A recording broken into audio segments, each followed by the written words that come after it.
Hey, hey everybody. This is probably the best the light's gonna get. I'm sorry.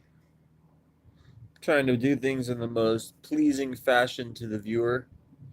As when I'm watching YouTube, I like my experience to be nice and smooth. So hope you're having a smooth day and a smooth ride out there, wherever your journey is taking you. If you hear some loud thing outside, I have some work being done. I guess you would say not servants. What are they? The people doing some work out there. So I think they should be a little more quiet and all that. But they're getting paid to do a service, so I'm not really gonna get bossy with them. I guess you could say, you know, because that won't really solve anything. They're like, yeah, shut that racket off, but it'll probably make them take longer to do the work. First of all, and who wants that? Because they're already taking long enough. So just yelling at them or telling them to hurry up not gonna make them do nothing. So anyway, that's that. We're gonna talk some movie news and discussion. Um, and then I'm going to do the commentary for Memoirs of an Invisible Man. I thank you all the fans for voting.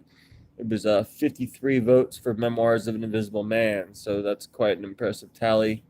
I didn't know there were that many fans for the movie out there, but it definitely is encouraging and one of the things that's going to make me keep pursuing getting the home media rights for that movie, among many others. We're doing this in tribute to William Goldman, one of the most prolific screenwriters in history. Did the one of the versions of this screenplay for Memoirs of an Invisible Man. I believe I was saying before the DVD had some issues yesterday. I got about an hour into all this, so that's why I'm trying to uh, make sure I get the all the facts and all the things I covered yesterday. Um, it's my favorite John Carpenter film, so that's why I'm doing it. That's why I put it on the list at least, and I'm happy that 53 people voted. But even that to be said, man, it's an uphill battle. I mean, I'm not one of those guys that hasn't seen every John Carpenter movie. I've seen every single one. So I'm excited to do Memoirs of an Invisible Man. There's a lot of reasons why I like it more than Big Trouble in Little China, more than John Carpenter's Halloween, more than John Carpenter's etc. etc. etc. First of all, John Carpenter's name's not on it. I find that to be a really cool quality of the film. Um, Something that makes it shows his adaptation to being able to be under some sort of studio control. The show's not hamstrung for it. Um, the special effects, as they say on the little 5 minute special features, we are the very fulcrum from when things were converting over from how they used to do special effects to completely CGI, computer generated stuff that Industrial Light and Magic had just been exploring with Willow and with Abyss. This movie, though on the surface a comedy and at times even a romantic comedy, a romantic drama, a dramatic thriller, a noir, all those things, has state of the art special effects. So anyone that wants a little bit of science fiction blended into regular genre or regular mainstream American cinema should definitely take notice of this film. But yet, released in 1991, I do believe, March of 91, I saw it in theaters with my sister. Um, we both saw it, and I don't think there was much in the theater in the way of people. There was only $15 million for its box office gross. I believe it only made 5.1 million opening weekend. And I was actually not that bad of an opening. And just dropped like a tank from that point on. Um, I don't remember much of a marketing budget behind it, but yet it had a 45 million uh, budget, and for that time, for what this, you know, all the other Chevy Chase movies of the era, I don't think put two of them together that they would equal 45 million. I think this costs double what Fletch Lives, for instance, costs. If I'm just that's just a guess.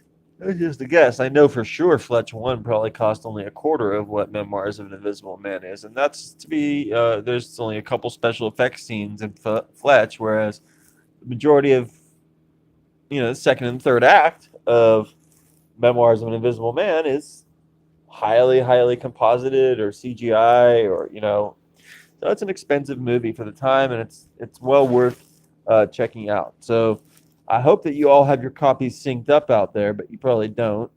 So just go ahead and find Memoirs of an Invisible Man somewhere. I'm sure it's right in the front of your Blu-ray and DVD collection. So unfortunately, some people may not be able to participate in this live. I'm being a little sarcastic. It's not one of the more commonly owned DVDs and Blu-rays. Evidence of that is that I paid, I think, $17 for the one I have. You know, one of them push tab Warner Brothers ones with pretty nondescript. Not nondescript. Pretty cool drawing, photorealistic drawing on the front of it of Chevy being kind of disappearing and Daryl Hannah. Now, Daryl Hannah, 1991, looking quite fine these days. Movie-wise, she'd go on to be in Grumpy Old Men and Grumpier Old Men, where I would say that she looks a little bit less in her prime, but still really, really hot. Really, really hot, no doubt. Crazy People with Dudley Moore and Daryl Hannah, maybe the year before this. One could say maybe she looks even more prime or more better. I don't really know for sure. But it's a pretty shallow discussion to have. I'm open to having it, of course. In Wall Street, she looks, very prime, very delicious indeed. What other Daryl Hannah movie? I mean, clearly Splash, but you're talking about like a human role. Her non most famous roles, I guess. Because other than Splash, most people would be like, what else was Daryl Hannah in? Well, she was in Wall Street, Memoirs of an Invisible Man, Crazy People, Grumpy Old Men, Grumpier Old Men. And I don't know, that's kind of about it. Steel Magnolias, a couple others through the years, Kill Bill. But you're probably talking peak 80s and 90s. I basically just encapsulated her career. Got a lot to say about this movie. We'll get to that when we get to the movie because it is a little bit of a lengthy watch. Definitely not a slog, though. I've heard other movies described as a slog. Now, most people will be like, this isn't really my style of John Carpenter movie. I like more of a blue-collar guy to work for, be it Jamie Lee Curtis's character, more blue-collar, or the truck driver, Jack Burton, in Big Trouble in Little China, more blue collar, everyone in The Thing. Yeah, sure, educated scientists or workers, but definitely doing work in Antarctica. Not necessarily being a stockbroker, bored out of his mind, drinks too much, falls asleep in a sauna at a medical research conference. Those are kind of privileged people problems. So the way that he becomes invisible, someone could say, oh, I have a hard time relating to his character, the Nick Holloway character. But yeah, as someone that achieved quite a lot in the white collar world at times, and then, other worlds, once you're at the pinnacle of something, it's sometimes hard to find enjoyment or find ways of stimulating and motivating yourself further. So that's basically what I wanted to make clear is that Nick Holloway, this character in Chevy Chase playing him, is a different kind of character for John Carpenter as a lead, but it's done by design. And Chevy Chase has a real existential character that he's playing here, sort of like in Fletch. I mean, that's some pretty deep stuff going on in Fletch Part 1, to a lesser extent in Fletch Lives, far lesser extent. But yeah, I could talk about the themes of Memoirs of an Invisible Man all the time. Now, someone could be like, oh, it should have been a blue-collar truck driver that ends up going invisible. Well, Yeah, I guess. It's Nick Holloway. He's a stockbroker. He's doing just what he has to get by, and he's looking and searching for something new. He thinks he finds it in Daryl Hannah. He drinks to excess and he falls asleep in the sauna at the medical conference. I mean, is that bad of a story? Would you have liked him to go through some invisibility as being a plumber or a truck driver or a basement cleaner or something like that? I don't know. I don't get it. I don't get that criticism. John Carpenter's name is not in front of it. So some people would be like, oh, it's not really even a John Carpenter movie. Or it did so poorly. They'll be like, oh, but so many of John Carpenter's movies, I mean, so many of them were not profitable. This one was far less profitable than even some of those. Um, Now, someone would be like, oh, yeah, you like that. Well, let's break it down. I like Halloween, John Carpenter's Halloween, but I'm a pretty rare individual in that I only just saw Rob Zombie's Halloween recently, and I think that that's just one of the best movies ever made, let alone one of the best horror movies. Okay, so to have obviously John Carpenter's Halloween is great. I loved it, but I love what Rob Zombie did with Halloween in his version of Halloween. And so I think Rob Zombie's Halloween is superior to John Carpenter's Halloween. I enjoy Halloween 2. I enjoy Halloween 3, probably even more than Halloween 1. I enjoy Halloween 4 and 5 hella more than Halloween 1.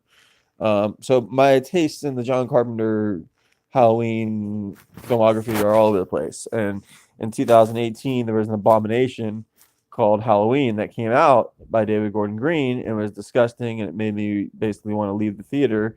The whole time I questioned why I was sitting in the theater until I finally did leave the theater. I'm so glad I've ended up just I know what happens in the end and all that because just as I predicted, and I'm tired of having to see same stuff over and over again, repackaged as something new.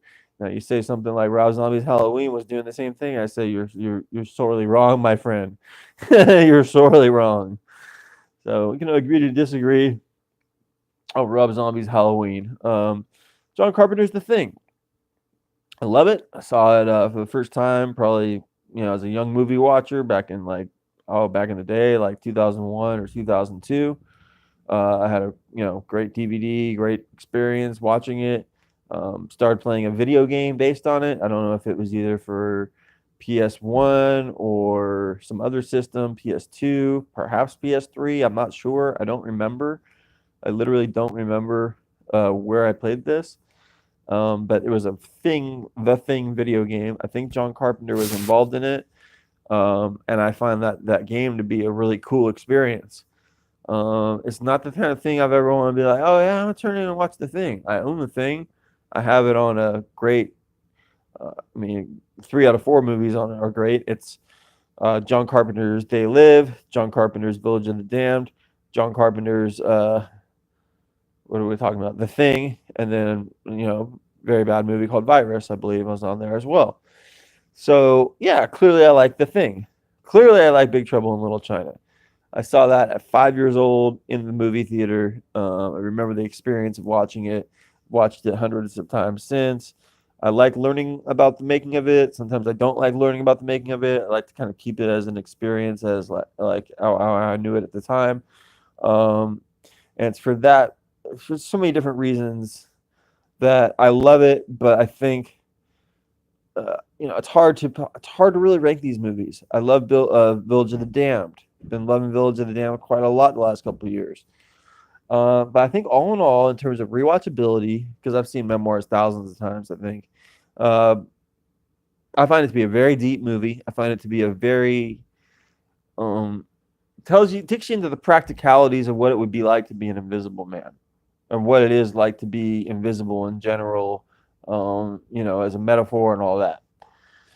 That being said, we started talking about some movie news in yesterday's show, and that was, obviously Bradley Cooper has been high in the hog the last couple of years. He's had some great box office hits, including American Sniper, including all sorts of movies.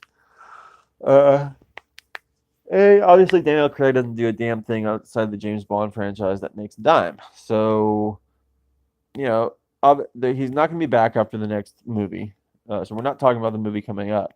But Bradley Cooper is basically meeting to sign a three-picture deal after this next deal to be the first American Bond and to be in Bond movies for just a short 3 movie flip.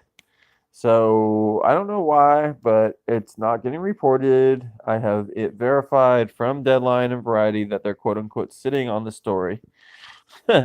So yet again, some weird stuff going on that note. It was a slow movie news day in terms of the legitimate world of movie news, but um, people have been saying that this. Hey, welcome to live chat. Who's there? How are you? People have been saying some information about this Venus and Serena Williams dad movie, um, and they're saying that Will Smith's going to play the dad and all that. Same people are saying it doesn't have a producer and it doesn't have a distributor yet. That's false. That's false. They have one, but they just are in talks to co-do it. So within a couple weeks, we'll know exactly who that's going to be. If it's A24, if it's Amazon, or who exactly is going to be the other gentleman. But the one that do have the rights, they're Me Too'd. They've been Me Too'd. So they're not going to be the ones having to uh, move forward too far. That I'm not going to name who the people are that have been Me Too'd because the new Me Too era is basically you just don't hear from. It's like silent gunshots. Take that person out of the project, replace them with something legitimate through one of these 6 or 7 niche indie things, and all of a sudden, hey, we got a new project. Hey, it's smoke and mirror shell game stuff going on. People getting shot behind closed doors, Me Too style. No, well, no more longer the public blasts. So anyway, TV wise, they released the Game of Thrones final trailer for this season. I've never really watched the show. Anyone out there got some comments on that? Go ahead and inform me of your opinions. And let's take a couple of Q&A questions, and then we'll get into the quote-unquote commentary for part of it. It's just going to be you guys looking at the ceiling. I'm going to put the phone down and put the phone up, and you're just going to have the blank seat thing, and you can participate in live chat, and I'll check back on it. Got to get a little bit of charge into the phone. That's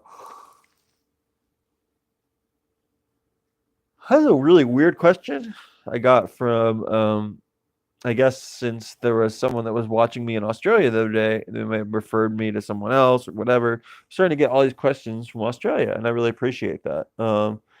This person is actually from New Zealand, so in Auckland. This is Amira. Amira, thank you so much for writing. I thought your question was very unique. It was basically, what musical, successful or otherwise, would you like to see, uh, you know, made into a movie but without music? Kind of interesting deal. Usually you hear, would you like to see a movie turn to a musical, or what movie would you like to see or play? Would you like to see become that musical and all that? So you're talking about a big mainstream musical that we can all agree on, taken and made into, take away the songs and just make a drama or a comedy or whatever out of it. All right, well that's a very easy question for me. I mean, I'll go through some other musicals and all that in a minute too. I'd like to see Rent just dramatized. Uh, Obviously, it came from the opera La Boheme, but I would like to see that with no music at all. Rent, just talking about them characters, the aspirational nature of them living in that same building, the tragedy of their life, and some of their lifestyles and what happens. Uh, yeah, it'd be great. I found that the movie was so uneven, and the scenes that worked, I don't know. It was hit or miss. Some non-musical scenes hit, and some non-musical scenes flopped, and some vice versa on all sides. So just a more evened out, concentrate on the art, concentrate on the dramatic tension, that type of thing, of all of Rent. That I think I would be interested to see that. Now, I mean, you can't take Dreamgirls' music out of it, but I'd like to see that story. So basically, the Berry Gordy, Diana Ross character arcs and all that made into a movie. I'd like to see that, but you'd have music in it, but it wouldn't be the focus. Um, Seeing Grease without the without the music just sounds like hell. A lot of them sound like not appetizing without the music. Chicago exists without the music. I believe there's a movie, very similar plot called Roxy Hart, where Adolph Manju, uh, I think Ginger Rogers plays Roxy Hart in that film. I'm not positive though. But that's about it. I mean, every one other the musicals I'd like to see adapted like that. Um, Thank you so much for the question. If I, think of any more through the next couple weeks, I'll be real happy to read. All right, so this is from someone that familiar with my work, and I went to high school with him. It's from David in Hawaii. How you doing, David? Hope you're having a good day. David in Hawaii. He said now he's having children. Which of these Disney movies that are getting made are you most excited to see, and which ones would you that have not been made that you still like to get made? He'd like to see the Rescuers. That would be kind of cool. Get some people cast as what are they, mice or something? That would be kind of cool. I would be down to see the Rescuers. I can't even comment on the likelihood of that because if let's just say Lion King, Aladdin, and what's the other one coming out soon? Dumbo really overperform and do even better than they're expected to, and I think Dumbo's supposed to make 330 domestic. Aladdin's supposed to make like 390 domestic, and Lion King's supposed to make like at least 500 domestic. So let's say they overperform on that. Why wouldn't you make a Rescuers and then go ahead and get started on Rescuers Down Under? At that point, why wouldn't you get started on Black Cauldron, and why wouldn't you get started on The Great Mouse Detective and Oliver and Company? Seriously. I mean, if that's where we're going with things. And I just named 3 of the least popular Disney Aristocats as well. Just Fox and the Hound. Make all 5 of those. So that's what I'd like to see. All 5 of those get going, and your Rescuers. Totally. What I'd like most to see is Robin Hood. I'd like them to wait a couple years, 7, 8 years, for the memory of this Taron Egerton, Jamie Foxx abomination to disappear. And the memory of the Russell Crowe one to be well faded behind, and to cast it just as you would, as a fox as the Robin Hood, as a fox as Maid Marian, as a whatever that thing is as Friar Tuck, as a bear as Little John, as a tiger or lion as the king, and the prince, and the snake as the advisor.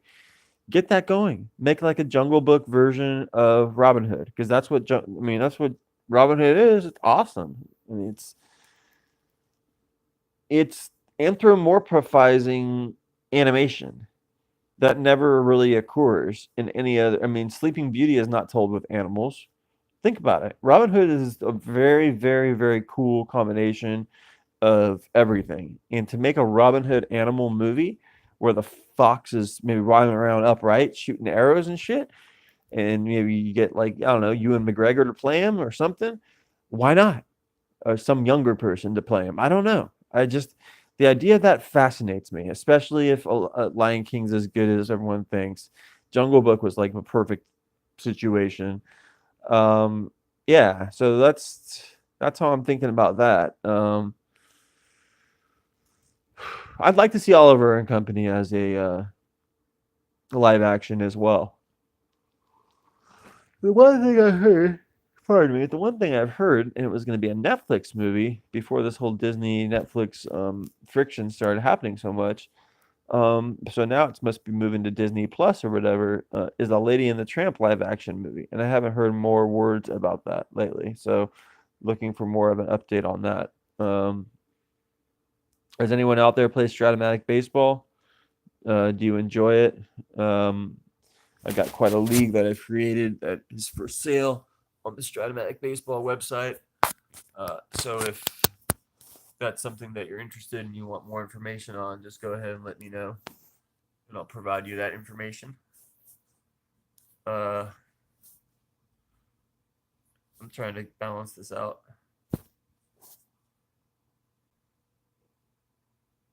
All right, so all right, like I said, you're just gonna you're just gonna see the ceiling for a little bit, and like I said, I hope everyone's having a good day or evening. And I'm gonna start doing my live stream commentary for Memoirs of an Invisible Man. So I'm gonna start counting down from 10 in a couple seconds, and we'll do the commentary. All right. So that way I can focus on the subject of Memoirs of an Invisible Man, and you all can relax and enjoy the movie with me at your leisure. Probably won't talk too much movie news during that, but if we have people involved in the live chat, by all means, you can keep participating, and I'll just get to your questions, and we'll maybe do a little bit more discussion at the end of the commentary. But I love this movie, and I hope you can sit back, relax, and enjoy. We're going to go 15, 14, 13, 12, 11, 10, 9, 8, 7, 6, 5, 4, 3, 2, 1. I'm pressing play right on the beautiful Warner Brothers yellow and blue logo, and the movie is now advancing past the logo to a very cool credit sequence as the camera is helicopter panned around the San Francisco backdrop. You see the Transamerica building. San Francisco is a beautiful city, architecturally and everything like that. A Cornelius production. Chevy Chase, I believe that's part of his name. He's an heir to a very famous or well-known family through his mother's second marriage, I believe. And Cornelius denotes that he was involved in the production of this movie, and that he really put a lot of his energy and his physical nature into this. He hurt himself, putting stuff in his eyes, falling around, getting banged up. I've spoken to some people that were involved in the making of this movie. They had nothing but respect for the way that he conducted himself. I've never heard a lot of the negative stuff. I mean, I'm sure all the injuries he had adds up. So I've spoken to some of these people that wear these high-tech masks in this movie. I've also, of course, interviewed Stephen Tobolowsky at length. He loved working with Sam Neill, loved working with Chevy Chase, loved working with John Carpenter, and said that this was, one of the highlights of his early career, this film. So definitely, if you've never seen it, you're in for a treat. I hope you can, enjoy yourself and see. Now, like I said, it's a John Carpenter movie because it's got some great special effects and wizardry to it. But it's definitely one that spans all sorts of genres. It goes from noir to mystery, thriller, sci-fi, of course, the entire time, but also romance, drama, existential crisis. It's a very, very, very good movie. Arnon Milchan, very good executive production on it, based on the book by H.F. Sink. Never read it. I believe it came out in the 70s or early 80s. This movie was in development for quite a long time. Spoken to Dana Olson, screenwriter of this movie as well. Hope to maybe get him on the channel. I find it to be a very well-produced movie. I find the cinematography and the costumes to have been really well done. And obviously, John Carpenter is on it as a director, but he's not above the title of the movie, which is a big difference. Big difference between a lot of his other movies that most people celebrate. They love They Live, they love this and that. This one, he's just doing this job for hire, but yet you have some passion behind it. A little cold tonight. Hope everyone's out there. I like this old electronics store. So this seems really cool. You get to see, obviously, that there's something sitting in the chair. There's an impression there. So the way they did all this is just really cool. The special features they go through, how they did some of the stuff with strings and some of the stuff with, computer generation. It really is. They're changing over from being, one kind of special effect to another and all that. So, of course, Chevy Chase, from where most people have fallen. Some people are dead, some people are this, some people are that. He's just not like he was in the 80s and 90s, man. He's just looks so different. He's got back problems.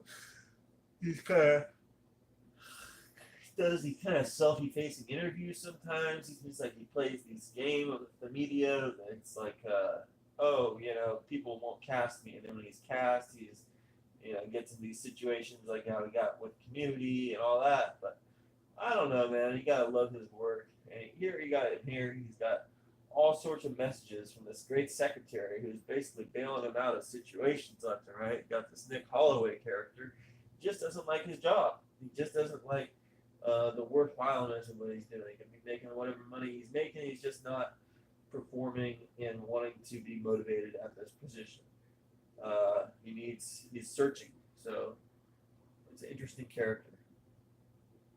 If it wasn't for his secretary covering for him, I always wondered what he'd be, would he have consequences yet? Probably not. But anyway, he's got this Magnascopics conference and he's got to go to it, and she's going to remind him about it, and that's going to set the plot in order.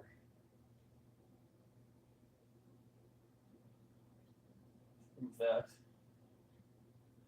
and I like The Office. I like all the ambiance of this. I think it's a pretty well played scene. It seems like a real setting. I'm sure it was. I'm sure it is. So he's acting like, how about my commitments? How about my family? How about my relatives? The point is, he doesn't have any. When you don't have that stuff in this world, people can pull you in all sorts of different directions. So he feels like he's just not, you know, living his own life. And what he's about to do is just go into some kick-ass place here. Look at the Academy Club. Some ill-looking place where railroad tycoons, as he says, used to sit around and eat roast beef and hire the occasional whore and discuss their money and stuff. I love the dialogue in this movie, and that's not even dialogue. That's just him just doing his little narration. So he's making his bets. He's using a phone. He's living his complete privileged scenario here, and doesn't even want to be bothered. And then all of a sudden, sees a beautiful girl at the bar. So had he not, seen the beautiful girl at the bar there with Michael McKean, his life may just go on as it was. But you get this twist of fate, and you get Michael McKean playing this really good role. I've known Michael McKean, met him before, seen his work on Saturday Night Live. I don't think he's ever been better than in this film. I think he does a really good job. I think a lot of people in this film do a really good job supporting actor-wise. There's a guy that kind of looks like Richard E. Grant in the movie. I always thought it was Richard E. Grant, but he does a really good job in the film as well. So anyway, let's take a little bit of a break here. You can just kind of see this scene play out because there's immediate chemistry, even though age difference, everything between Daryl Hannah and Chevy Chase. For all of you out there, you like this movie? Have you seen it before? So far, I mean, probably hearing me talk a little bit, but don't you think it's interesting the way it sets up? No John Carpenter movie sets up like this. Every John Carpenter movie sets up with a big kind of explosive or a big event, either before or after the credits or something like that. This sets up into a romantic comedy drama type deal. And kind of stodgy dialogue, kind of they're getting to know each other type thing, and you get to know this kind of awkward Nick Holloway guy. I find it to be very relatable. I find things in this film to be very,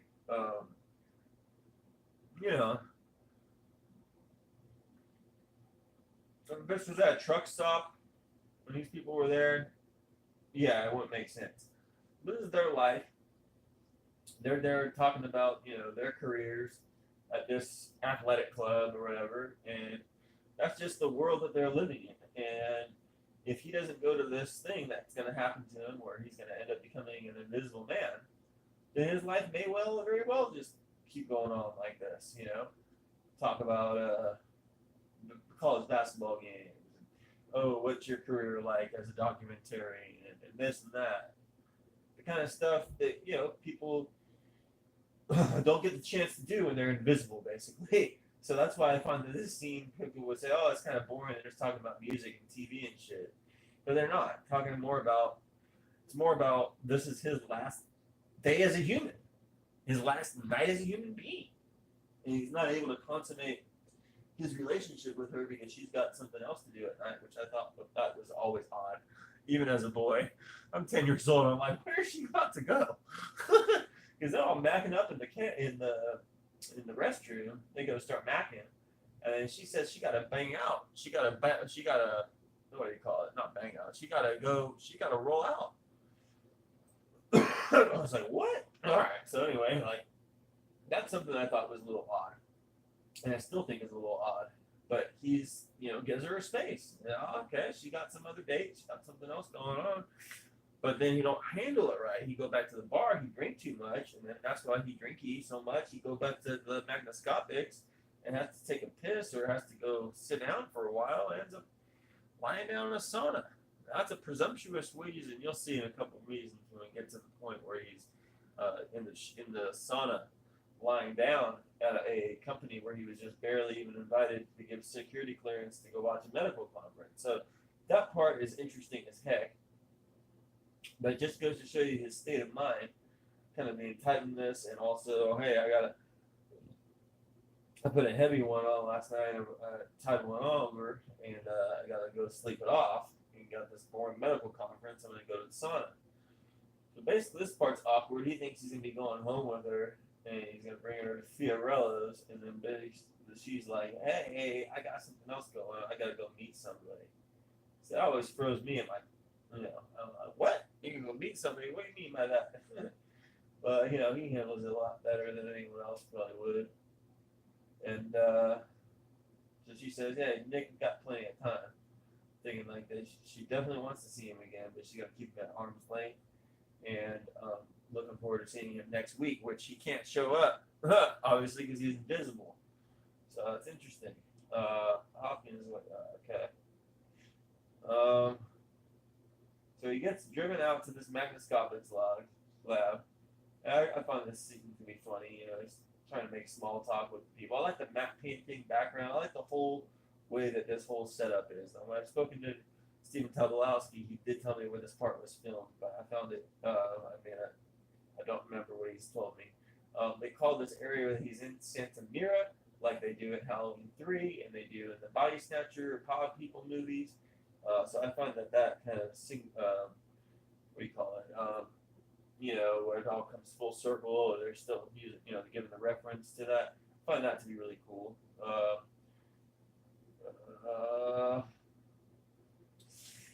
Anyway, this Magnoscopics lab, totally 90s scenario. Just go sit in this room and watch a bunch of, what do you call it? Slideshow thing. I'd probably be passing out through this too.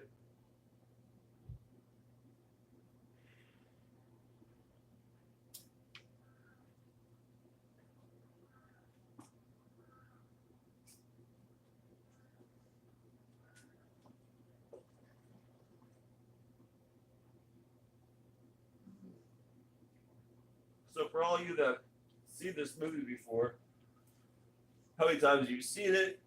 When you see it, you enjoy it? Let me know what you think of the movie out there in the chat. Thanks.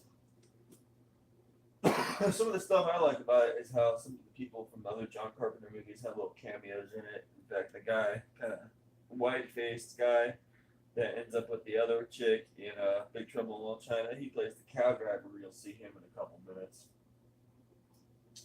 Now this part's cool. Nick's going to go use the restroom. He asks to use the restroom. He goes into this weird science lab. And this doofus, he's pointing out where the restroom is, and he knocks over the coffee. And then this is a real system that has bad firewall, or is not foolproof, because from one person spilling the coffee, it starts a fire, and then it causes all this mayhem there. So the Magnoscopics lab, man, they just had some weird situations going on there, where if you spill coffee, things are fucked. Things are straight fucked. I don't know what they were tripping on at that Magnoscopics lab, because as you see, after he decides to go use this guy's office. I find that to be really presumptuous. Never really thought about it all that much, but he walks into this guy's office and there's a straight up sauna in there. So he's a heavy hitter. Sauna in their office. So you go lie down in the sauna or steam room, whatever this place is. and a major accident's about to happen where all this invisibility and stuff's going to happen. Now, this guy speaking here is the guy that knows that maybe something's awry or his company is crazy because they got some secret stuff they're working on. Because if you just spill some coffee, some mayhem can get wreaked out havoc on this company and this invisibility idea of it. So I find that to be really interesting. I mean, noteworthy. It's like, Megascopics just, man, they had things all set up except, the one time they spilled coffee. Because one time they spilled coffee, it turns into straight Star Wars. And, this building's about to shapeshift. When you see what happens in this building, it's a trip because obviously that office was pretty dank looking. And then when he wakes up, you're going to see the office in piecemeal. Things, particles shifting, things have fallen around. So I find that those special effects in that building getting all eaten up, and then as he gets eaten up and parts of him start reappearing and all to be just really, really fascinating. I love this scene, this cut, dissolve to Washington, D.C., and show how you got Sam Neill. And this boy's a CIA killer. He's a hitman. He throws people off of windows in Honduras, goes to Germany and kills people there for hire. This is the kind of CIA dude. This is America's worst nightmare. And they have him on trial, and he's going to slip right through their fingers. And Stephen Tobolowsky's like, don't fuck with this dog and pony show, man. We got some major situation going on in Santa Mira. Because they're going to be like, yo, didn't you throw some fool off some building in Würzburg? And he's like, yo, man, Stephen Tobolowsky just bailed me out of this. Let me go talk to Stephen Tobolowsky under this airport hangar. And he's going to be like, yo. Yeah, he calls the court whores. Steve, did you guys catch that? Sam Neill calls the court people whores. He's like, fuck this dog and pony show. Stephen Tobolowsky is about to say, well, we got an assignment for you, Mr. CIA dude. And CIA dude is like, yeah, get these whores to get off my jock about the court case that I'm up in. So I find this shaked up room to be a trip, man. As I was saying, that office had a pretty dank look to it. Now look at it. It looks like splices and cuts of wood every which way. I find that this scene is fascinating. I've had dreams that have like rooms kind of reappear like that. If things do become invisible like that, it's interesting, Anyway.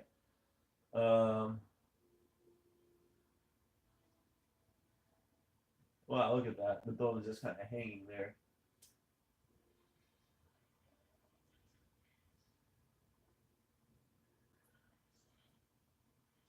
All right, on to the next part. We got a dog that's never really watched all this movie, so she's gonna chime in. Get up on the couch. Get up on the couch. Get up on the couch. Get up on the couch. Get up on the couch. Yeah. Get up on the couch and watch a Memoirs of an Invisible Man. Get up. Get up on the couch. Get up on the couch. Get up on the couch. Yeah. Chill up. So this part's cool. I think it's a little cornball when they the guy's like, oh yeah, particles have shifted. He uses his bullhorn to just yell the instructions about what's going on with the whole thing. Lie down right now. Lie down right now. Lie down. Lie down. Lie down. Lie down. Lie down. Lie down. Sometimes you got a dog that will sit on the couch, like having to sit like up on her haunches, and it just makes into a nervous situation at times. So they say lie down. Y'all's got dogs out there? Anyone watching the chat? Hope you're having a good time out there. We're watching the commentary, doing the commentary for Memoirs of an Invisible Man. As we're going to continue here.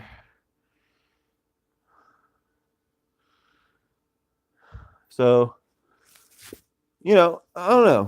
For all of you that have seen Memoirs of an Invisible Man, do you like it? Do you like the special effects in it? Is there things that you think should have been better about it? Chime in the chat. Let me know. I find that this scene is really fascinating as he starts to realize that he is invisible. The things that he was wearing on him at the time are invisible as well. So, what the rules of invisibility are sometimes is that you got to drape yourself in clothing. As you see as the movie goes on, he finds a different way to drape himself in various clothing that he wasn't wearing during the time of the accident, etc. So now I've always thought this was kind of convenient and odd. Someone had a hat in that office, so he puts that hat on. All of a sudden, these guys, these schmendricks down there, uh, working with like what is they have on their contamination suits on. So anyway, it's totally fascinating. They're staring at an invisible guy. So they realize the potential as the CIA to get this guy involved in the fold and be involved in the protection of our country, and perhaps even lend him out to England for Her Majesty's Secret Service. I mean, an invisible killer. CIA wants to be all over that, or they want to kill it. One of the two things. They want it out of circulation, or they want it to be a part of what they're doing. One of the two. So that's what they're trying to seek out and find with this man that they're seeking for, who is now invisible. So they now have to put together clues about who these people were that were invited to the magnascopics lab, and then go from there.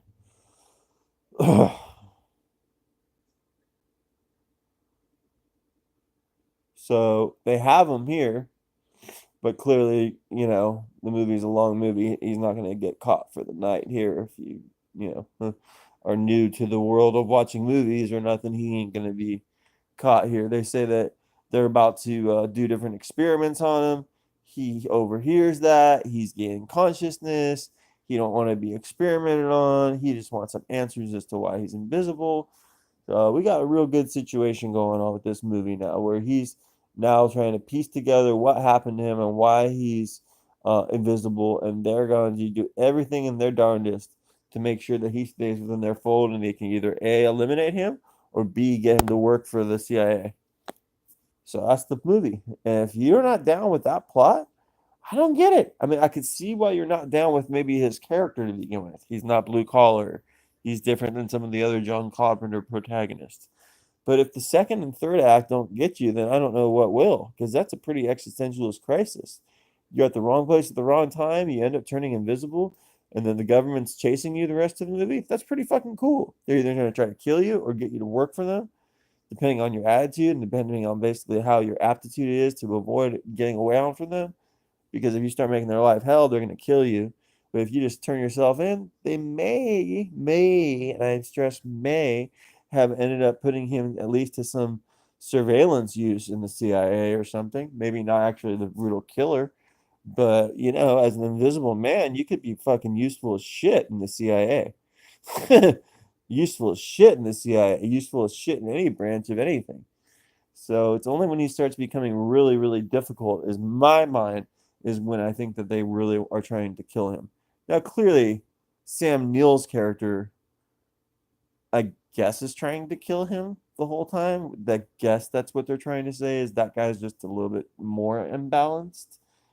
Because by the end of it, Stephen Tobolowsky's like trying to fight back Reigns, trying to get back, control of the situation. But hey, in a vacuum, not necessarily the specifics of these characters, why wouldn't that be a useful scenario to get that invisibility? I guess you could argue that these guys are so good at their job, they don't want to be usurped by someone that's an invisible, that's a mutant. That's something. So this is a really interesting movie. It's basically like a comic book movie. I mean, it's a horror concept comic book movie in a way. I don't know. There's a lot going on in this film. Definitely interested in checking out the book. For anyone else out there, have you checked out the book? Do you know about anything? Can you tell me more about the book? I would like to know about the book. Thanks so much.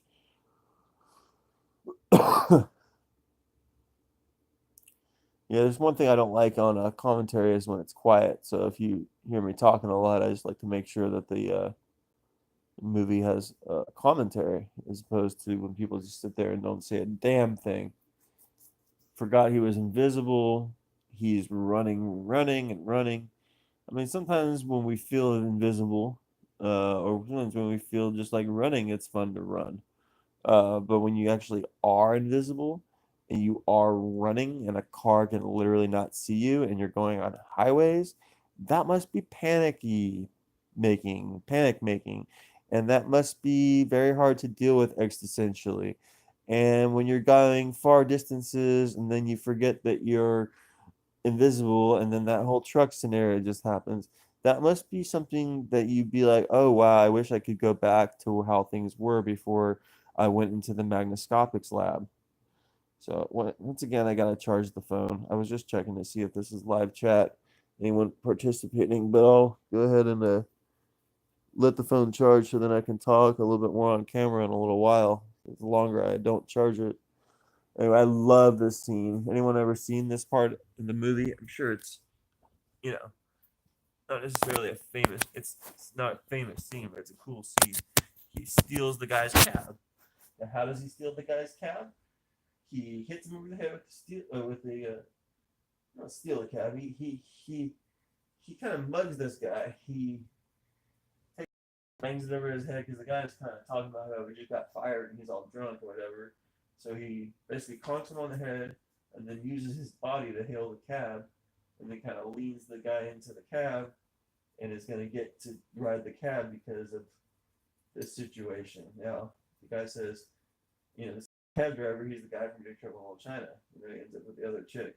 He says, I'm going to need some money up front because the guy's all passed out. So now he's basically got to mug the dude. He's got to go in there, take that guy's wallet out, pay some money from it. And luckily, this dude's got some money in his pocket because I don't think Nick Holloway can access the money that he had in his pocket, at the magnascopics lab.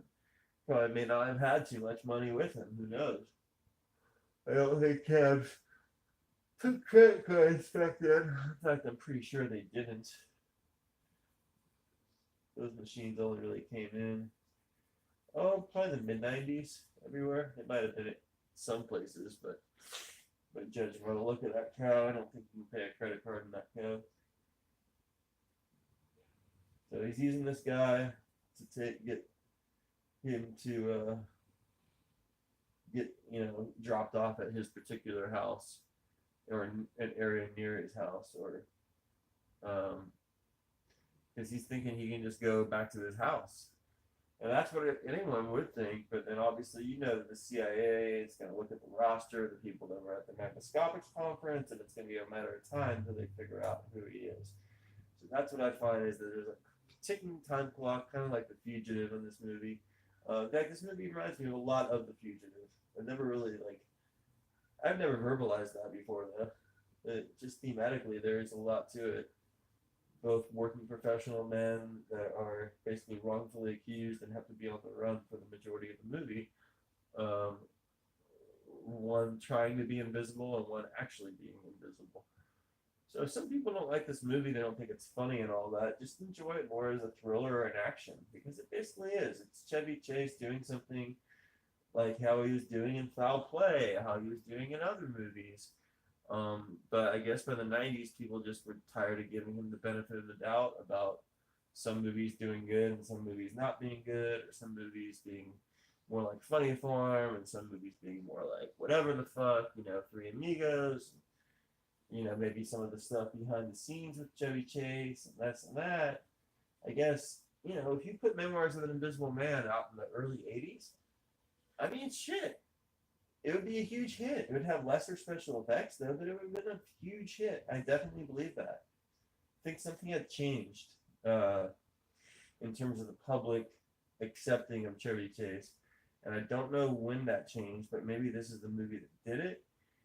But I guess you could say like Christmas Vacation did pretty good at the box office, but did better later on cable. I don't know. I don't know what to say, but by the time Memoirs of an Invisible Man, Cops and Robertsons, which was like 93 or 94, it was already different, And wait, so this goes Memoirs of an Invisible Man and Nothing But Trouble within a couple weeks of each other. So 1991 was not a good year for Chevy Chase as a leading man. I mean, in terms of the quality of the movies, excellent movies, really entertaining movies for sure, no doubt. But he couldn't go back. Once he makes Fletch Lives, Christmas Vacation, Nothing But Trouble, and Memoirs of an Invisible Man. Basically, 3 out of 4 of those underperformed. 2 out of 4 of those underperformed significantly. And then you go Cops and Robertsons, which was on paper could have worked, but you know, in reality was horrible. Diane Weiss, Jack Palance, um, a younger actor playing the cop partner, and then Chevy Chase. A pretty bad damn movie. And then he's got the one where he's the kid's father, man of the house, or something like that. That didn't go well either. I mean, you can't reverse course with Chevy, and especially like there's some quality movies in there that just didn't do well. Like Nothing But Trouble, very clever, very interesting movie. Probably should have gone with more of a horror angle. It definitely should never have come out in February of 1991. And then you got Memoirs of an Invisible Man coming out 1 month later. If I'm not mistaken, it could have come out in '92. I don't know. Sorry, guys. It's either '91 or '92 that it comes out in March of '91 or '92. But that being said, it's just people weren't up for the Chevy Chase experiment anymore at that point. He was already in talks or have already, I think right after Memoirs of an Invisible Man is when he started hosting a talk show. Yeah, that happened. Chevy Chase was a talk show host for a couple episodes. Yikes. Hard to even say it.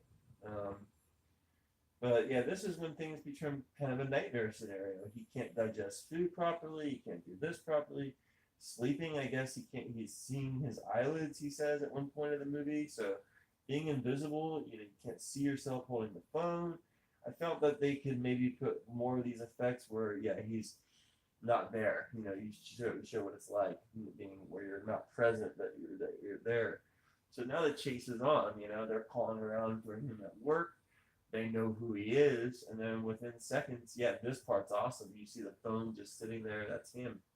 So this is a nightmare scenario for him, and now the chase is on. So that's why I say that this is a lot like Fugitive. So he's basically got out of the bus wreck, and they figured out who he is. So anyway, I really like this movie. I really um, I think it's underrated. I think that actress, that Asian actress, she does a good job in this film, playing his secretary, knowing something's up with him, even before he goes invisible, knowing that he's not really happy, but then realizing how it goes with that, where she realizes something's off with him even further, and she's like, "Oh, what up with him?" But she ain't never gonna see him again, literally or figuratively. Um, Man, that's just kind of a shame. He wasn't having the funnest life or whatever, but by all standards, it's a successful, nice life. And just one day, it's just invisible, just gone. So that's always interesting. And Chevy, man, I mean, he took care of himself with Fletch. He took care of him, so it still looks like he's taking care of himself here. I don't get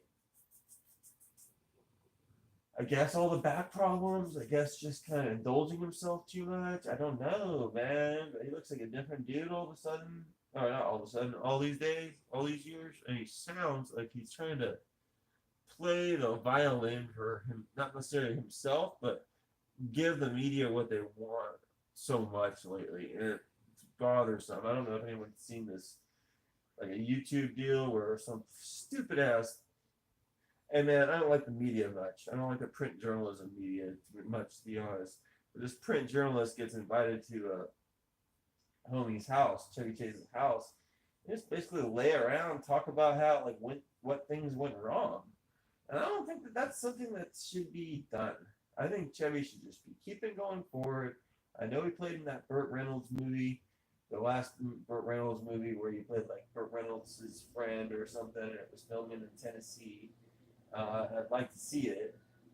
And then he's also in one called Funny Money in the 2000s that, I've never seen, but, it's when things had already fallen apart for him. So I'll check that one out sometime because how bad can it be? I think I may have seen it actually years back. But now Chevy knows how serious things are, They're going to basically be um, looking for him this whole movie, and they may know how to get him, or they may not. So that guy that just smiled there, that's going through the door, I've actually talked to him when I used to be on Facebook. Just started finding all the different people from the cast. That was always really exciting. Yeah, this is a sad situation. He almost falls down the stairs because they can't see that they're stepping on his hands. So imagine the little small incidental stuff that would happen. You're walking by and someone doesn't see that you're there, you almost get knocked over into a bridge or something like that. That or the water below, that could happen, I think, you know. So that's always a scary situation. They're all positive, of course, of being invisible. That kind of offset it, though, you know. So that's good. I don't know, man. This movie's so far superior to Hollow Man. You know, the Kevin Bacon movie. I'm not really a Kevin Bacon fan. I'm a Kevin Bacon fan for, you know, Footloose, which, you know, he kind of peaked with, obviously. Um, and I really wish that he would embrace his role in Friday the 13th one. He's got a pretty iconic role in it. And I think he's just waiting until one day he gets, I don't know, what does he think he's going to get cast as, like, Jason's father? So then he can go full circle and be like, oh, yeah, I've always been there for those movies.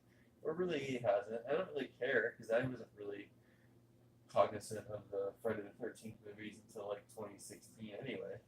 So, but I find it odd that for someone that clearly got an uptick or some recognition in his career and still has some recognition in his career for being in something like that, he's just like, no, I want to get away and still stand over here with what I think are the cool kids, you know, and act like I was never in that movie.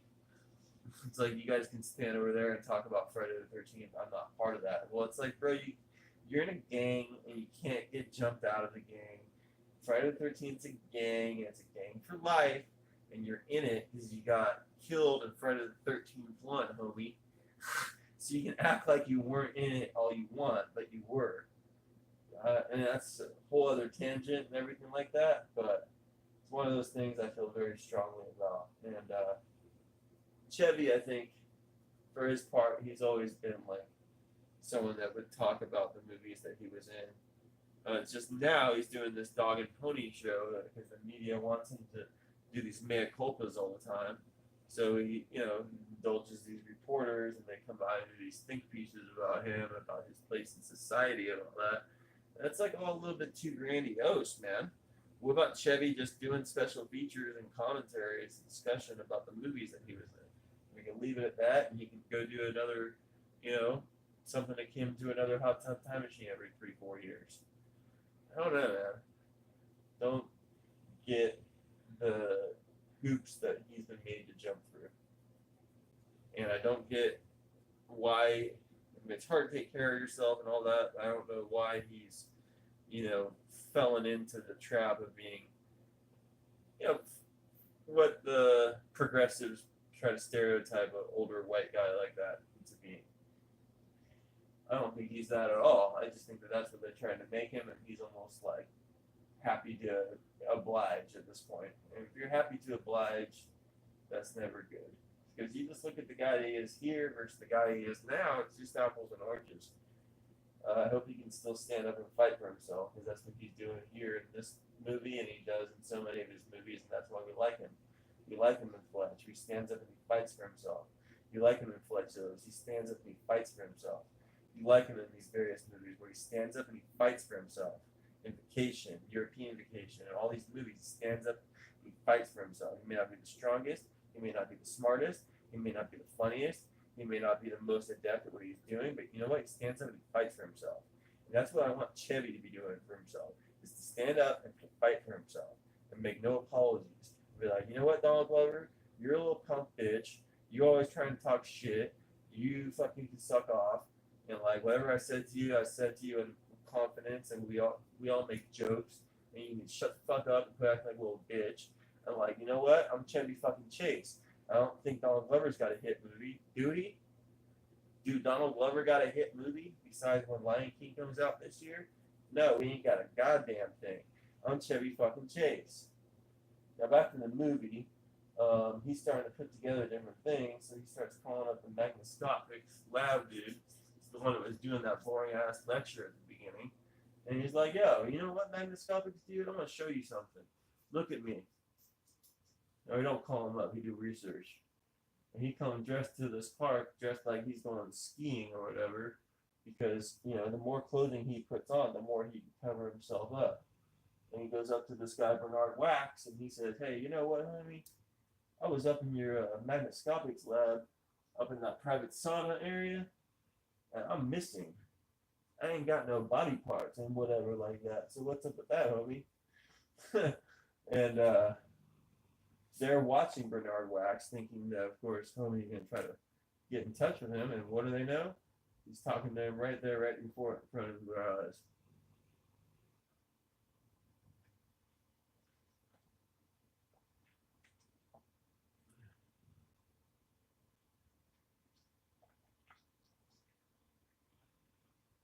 All right. So there's surveillance on him.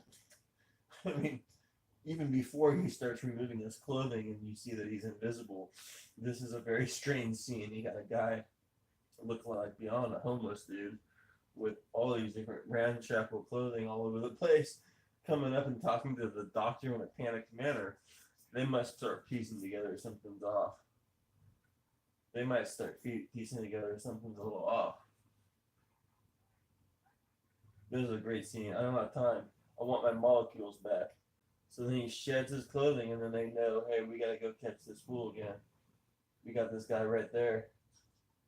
So then they shoot Bernard Wax on accident. And as you can imagine, he's got too much of valuable information. They're gonna have to take him out. But not really, hopefully, spoiling too much about that.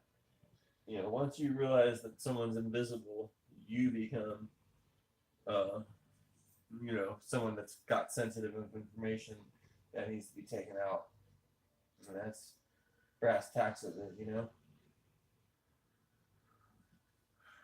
Now, it's been a little bit of a change in weather today. It was a little drier weather here today, but it looks like a beautiful day when they were filming that there in San Francisco. Sad thing about Daryl Hannah, she gets stood up here. A beautiful woman like this gets stood up at the lunch because why? Because homie G can't go to a lunch, especially you don't know her that well. You'd be like, yo, I'm invisible. She's gonna think something's up with that, and you probably don't want to prove that you're invisible to someone you don't care about because it's just gonna weird them out. But as he's gonna maybe get to know her more, probably wants to reveal it to her maybe a little bit later because that's quite a conversation to have when you start taking off your clothes with someone, and then she realizes you're invisible.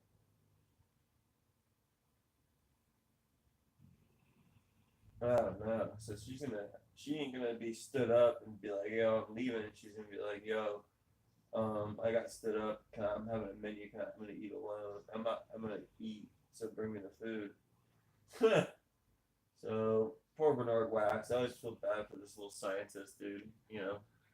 His lab. Sure, they're still in coffee, becoming irresponsible and all that, but he don't deserve to die. You don't know much other than that the Invisible Man exists, but that's in itself too much.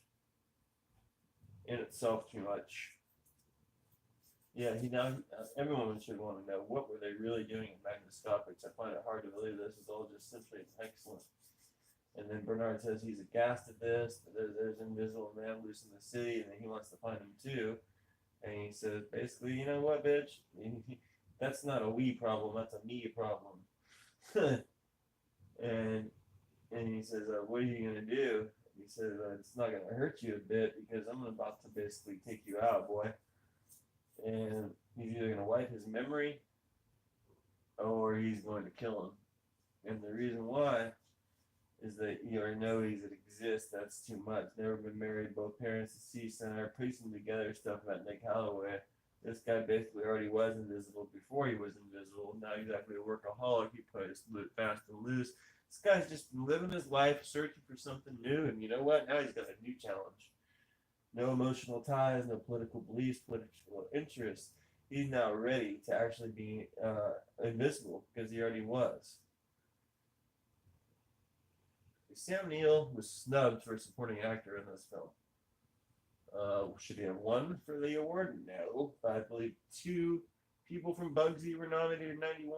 In 92, I'm not sure. So, 92 had Unforgiven, Gene Hackman win. Um, 92 had Crying Game situation go on. I don't know, man. I think Sam Neill's a really underrated actor. I think he's a really underrated actor. I think he's really good at what he does. So hard to eat food. He puts food aside. The security guard sees it there. He picks it up. What other Chevy Chase movies do you guys enjoy? Have you guys seen Foul Play? Have you seen the one Oh Heavenly Dog? Have you seen um, any of his other films that I've not mentioned? Have you seen Funny Farm? Have you seen Three Amigos? Do you like the vacation films? Which one's your favorite? Do you like Fletch? Do you like Fletch Lives? So this is similar to some of the fantasy sequences in Fletch and Fletch Lives. I found those to be quite funny. But in this one, he's just, living his dream as being like a famous invisible man. I guess he can play the piano really well all of a sudden. And, he's a tennis playing star as an invisible man or as himself, as his former self. And then, the dream turns to a nightmare when basically he's going to not have his unit anymore. It's gone invisible. So, this movie's got a lot going on. I don't know if it would work. I don't know. If you took this and just made it, there was a woman, Memoirs of an Invisible Woman, and a woman falls in love with a male documentarian, and the woman goes to the lab and falls asleep. I think it would work, but I think this inherently is a masculine male crisis that he's going through, where he doesn't really have a purpose, even though he's highly successful in all this. He's, so I'm up in the air if this would have worked with the gender swap, as they're doing so much in these movies' histories now, with Overboard and this and that.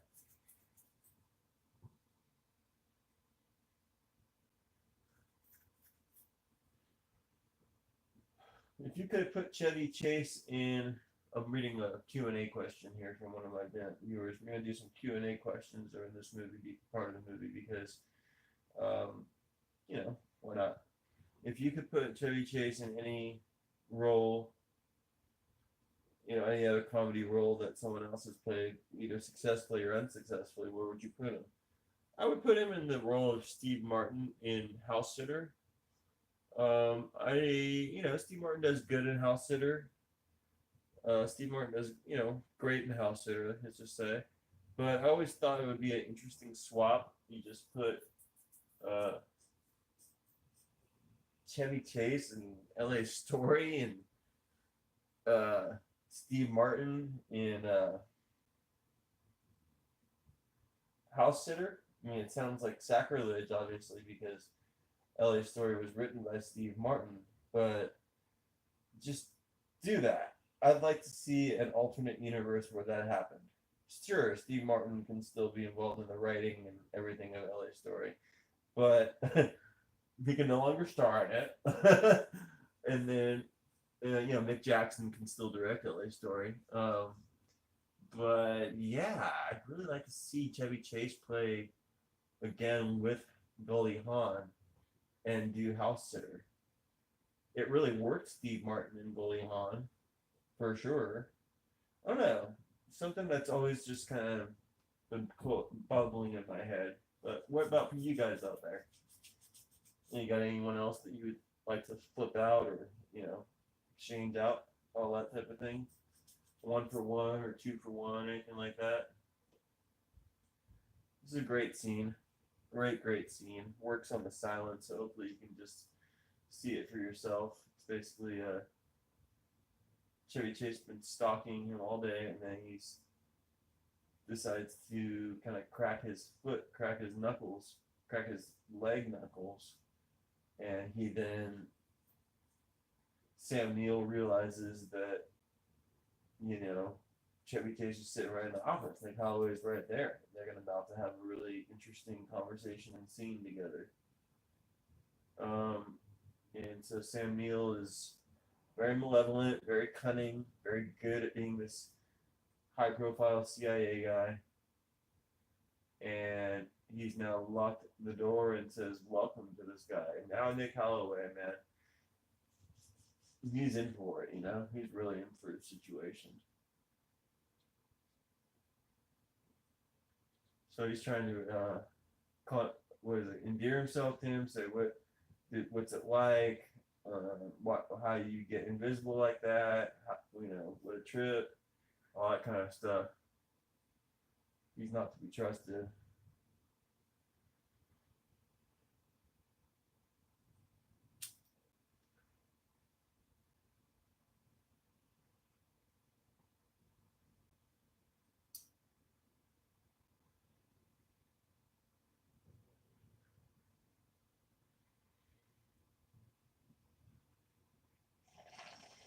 I say it's just a fantastic scene, in my opinion.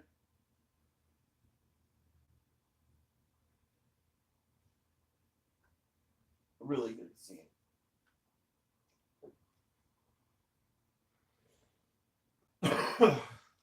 I'll be right back, ladies and gentlemen. Just gotta take care of something real quick. Enjoy this scene. Really underrated scene. I mean, obviously Sam Neill can act, but you don't see Chevy Chase having to do something like this. Searching, trying to figure out whether or not this antagonist is really being truthful or not.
Well, back everybody. Hope you're having a good afternoon or evening wherever you're watching this.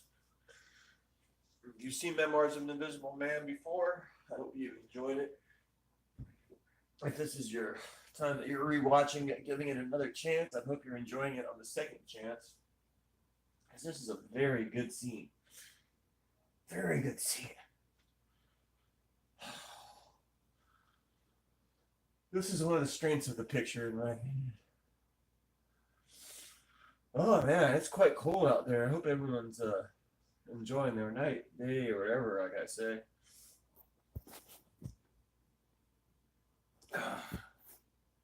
You know? Where are you going, Doug? You can go lie down, whatever. Yeah, that's what you can do. Hey, I'm here. Paul Kersey. Oh man. Well, we had him on our live chat a second ago. I have had to charge the phone. I don't know. I'm gonna see if this is plugged in right. So now you got Chevy Chase walking Sam Neill out with a gun. This special effect is really good, and also some really good physical acting by Sam Neill. I think in terms of his physical performance in films, from Dead Calm to Jurassic Park, In the Mouth of Madness, Memoirs of an Invisible Man. I mean, Sam Neill is just a tremendous actor. Tremendous actor. One of my favorites and a very underrated actor indeed. So hopefully we get Paul Kersey coming back into the chat. I don't know, it's fucking cold. Pardon my profanity. Oh. All right.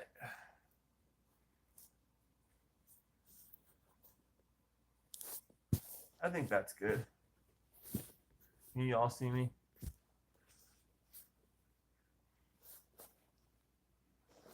I don't know. I'm missing the commentary right now. All right, yeah, here we are. All right. That way I can see when anyone coming in the chat. I like this part quite a lot. It's quite clever. What would you do if you were invisible and people were onto you? Well, of course, you wouldn't be able to go by your normal house and stuff like that. So what he does is think about, going up to Bodega Bay, where Michael McKean's character has a house, and gonna, basically, live somewhere else for a bit and be off the radar, which seems like a pretty smart idea. Seems like a pretty smart idea. Oh yeah. So throwing it out there, do you like this part of the movie? I like this part of the movie. I like this part of the movie quite a lot. This part of the movie is, I think, one of the strengths of the movie. The comedic aspects, the kind of slapsticky stuff going on at this beach house. I find that to be one of the strengths of the movie. I really enjoy this part of the movie. See, that kid was trying to steal something, so now you got Chevy kind of living his good life. He's back to being Nick Holloway. He had to put the old Nick Holloway behind him. He's now going running on the beach. He's just gonna be having, kind of the white collar Chevy Chase type experience, but uh, being a, what do you call it? An invisible man at this point. I am alive. I'm here, Paul Kersey. It's just I missed you. I went to go for a second to go wash up, and then I came back in. I'm doing the commentary though.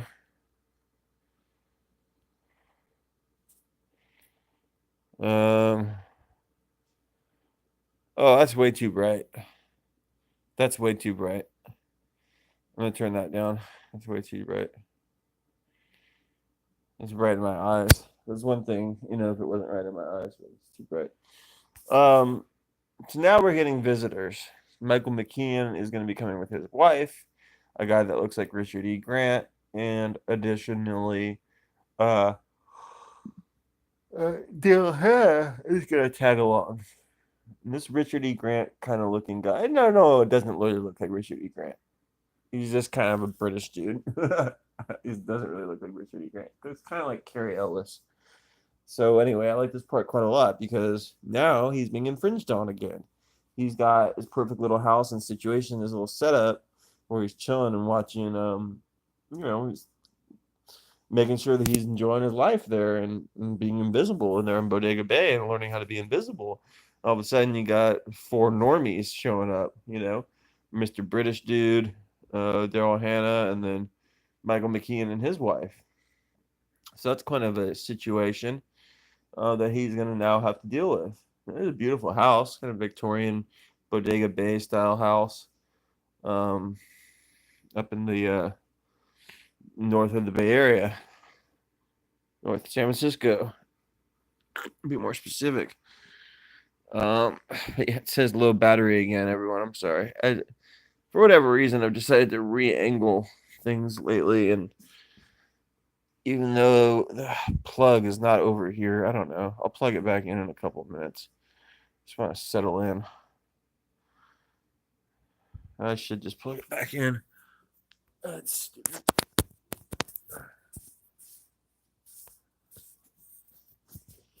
All right, so everyone can see me over here, right? All right. And so we're continuing to watch the commentary for Memoirs of an Invisible Man.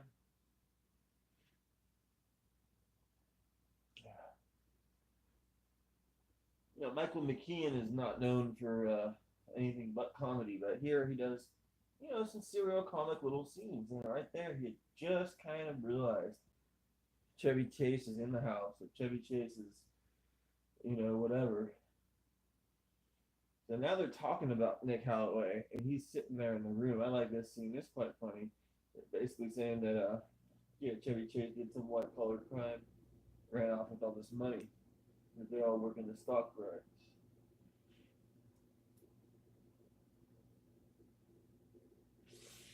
So they're all just talking negatively about him, and this is great. They're all talking shit, saying she's saying that he's stacked up with someone's wife, so he knocks over the drink on that bitch. That's good. I like that part. And now homie's gonna say that Nick Holloway just walked into the ocean, so Chevy Chase about to wreak a little havoc on this bitch. What you say? You said I'm about to walk into the ocean. Nick Holloway's like, hey, I got the power of invisibility. I'll make y'all like a fool, Mr. British dude. You gonna say something like that? Watch him planning it here. You watch this for a minute, everyone. Nick Holloway sizing up this British guy. You don't like how they're talking about him. And, saying that he's gonna do himself in at this house or whatever. That ain't right. Now watch this now. I like this part. He's trying to do this thing. Like, oh yeah, Nick, give me a sign and all that. You want to see a sign? I'll watch you a sign right here. Flip on the TV, and then that's what he did, right? And then hey, how about this now? Boom, says Chevy Chase upside your head with nice undies. Oh, I like that part. I like that part quite a lot. Shows how if you are invisible, you can make little situations like that to your benefit.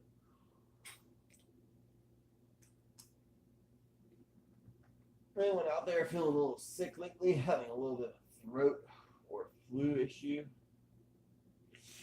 I suggest everyone take better care of themselves, me included. The one thing about it, if you're invisible and you're not taking good care of yourself, I'm sure that kind of stuff would manifest. Oh my God. Y'all just see Daryl Hannah in that body? Look how hot she is in this movie. I mean, Jesus Christ. Does she have a whole bunch to do? Does she have a lot of really great dialogue? No, but she does. I don't know. Make herself available to him and help him through this situation. And I find out to be an admirable quality to her.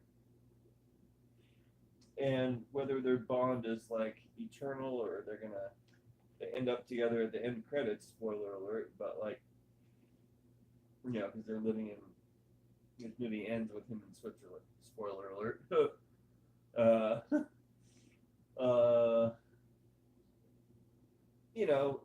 I find that her character is not annoying documentarian type lady dude chick. She's not always trying to be this empty progressive shill, for lack of a better word, and she's not this empty-headed woman either. She's just kind of right there, and you could see that if she was invisible, the issues that she would have to deal with, I think that she does a good performance. You see the humanity in her character, is I guess what I'm trying to say. But does she have everything to do in every minute of every movie part of it? No, nothing like that. But I like this part quite a lot. It shows how chivalrous he's being. He throws off this Carrie Ellis dude because he's trying to get a free Mac on Daryl Hannah, talking about something and this and that.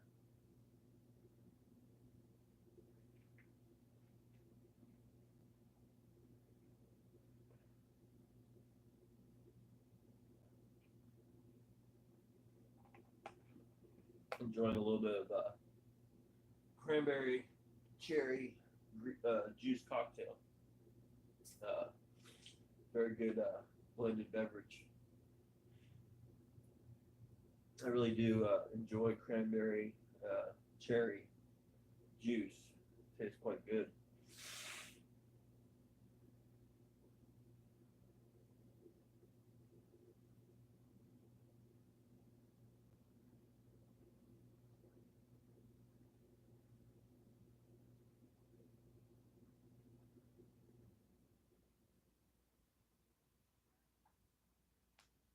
So,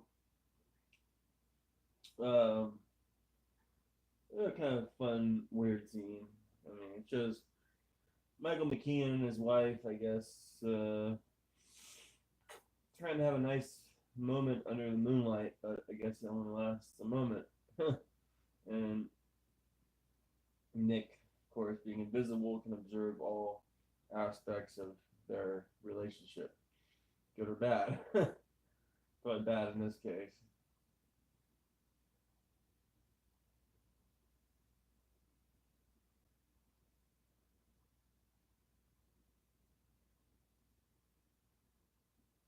So,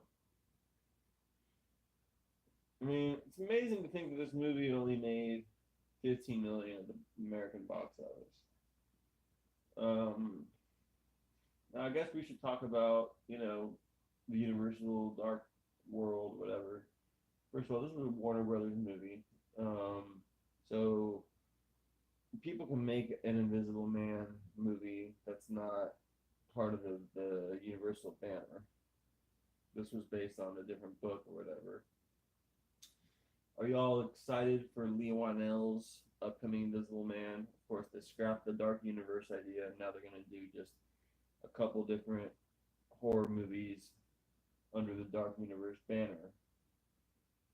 Invisible Man, they're saying, is going to be one of them. Now, I really like this scene. Really mysterious. She doesn't know what she's going to be getting into here at this house because she gets a call and then she knows something's up, obviously. She thought maybe there was a presence in the room when that man was repelled off of her when he was trying to get a free Mac. So she's about to bust up onto this house and find out something that's going to change her life forever. And that's exactly what being invisible is. It changes your life forever and it changes everyone else's around you's life forever. Right? I mean, there's no getting around that. Ain't no getting around that. Here's Daryl Hannah. I think doing a pretty good job here. She could be walking into a house where she's going to be attacked, or she could be walking in where this or that. She's walking in to see a dude walk in gauze that's about to reveal himself to be invisible. So that's pretty scary. And she asked him if he was in an accident, and basically, yeah, I was in an invisibility accident. I got burned up by the invisibility monster. So that's a total trip. So I'm playing a Stratomatic baseball game, and it's 10-0. The Tucson Ranchers over the Portland Pioneers, but it was just a two-run home run for this guy Ron Alpine. Very strange situation. Um, they're now seeing how she's gone, and they're trolling up on her, being like, "Oh, where's she at? She go running. She's far." And then he's like, "Oh yeah, she's strong." You get this guy, and he's Pandora's box, and you open Pandora's box, and you tell him to go get the Invisible Man. He starts going through every means to get the Invisible Man, including taking out the scientist. And then Tobolowsky just being, I guess, the nature of his character and the nature of the characters that he plays is just like, oh man, I can't have you keep fucking rolling around on this stuff.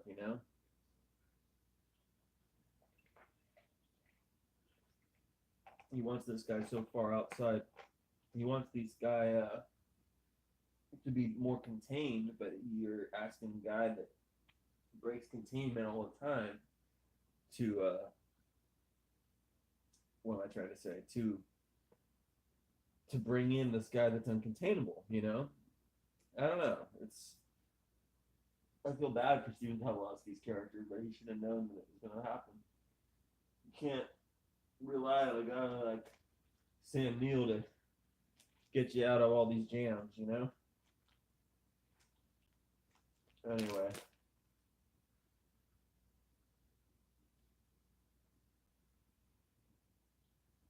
I find these effects to be great. So he's smoking, and it's a way of proving that he's got lips and a mouth and all that, because you can see the smoke coming through his lips, go down through his lungs. It's a beautiful scene, in fact. Reveals his humanity through his smoking. Um, so So she passes out. She wakes up and realizes that he really is invisible. That must be insane. Imagine the person that you're going to be with. You realize that they're now invisible. I mean, how exactly is that going to work? You know, how exactly physically does that all work when someone's invisible in terms of relations and all that? So anyway, I'm going to put this at a better angle in a minute. Just got to charge the battery a little bit further. So obviously her working, or I don't really know how, but she somehow knows something about makeup and effects and all that. Um, that she's gonna help him to like basically look more presentable, become more adaptable to his invisibility and all that. So I find these scenes to be great. I'd love to see an Invisible Man superhero type movie. So if they go, they're seeming to go in a more horror direction with those, but I think making a superhero type deal would be great, you know?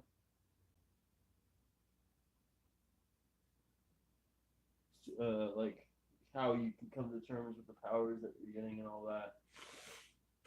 Because it in itself is power, you know? Being invisible. Okay. She's taking up double, triple portions to the room. They should start figuring out something's off with that.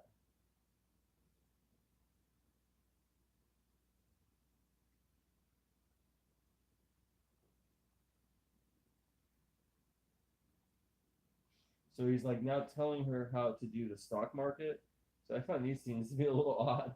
An invisible man is now telling you how to play stocks, and all she wants to know is that he was in the room with him last night. So yeah, he's got his practical sense, business sense, how he wants to keep living his life, and yet she's still falling in love with him as an invisible man. I find that to be an interesting um, dichotomy.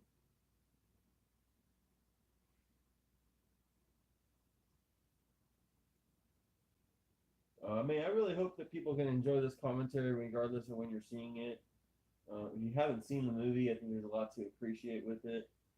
Uh, See, you got this British dude, he's all hard up, and he's like, I'm glad you got laid. And Michael McKean got like married late. He barely even got to do much, and then he didn't last that long. So it's like, I don't know. They're just Michael McKean's character is just totally more cooler than that nerdy British dude. Or thinks he's suave British dude, whatever he is. Um,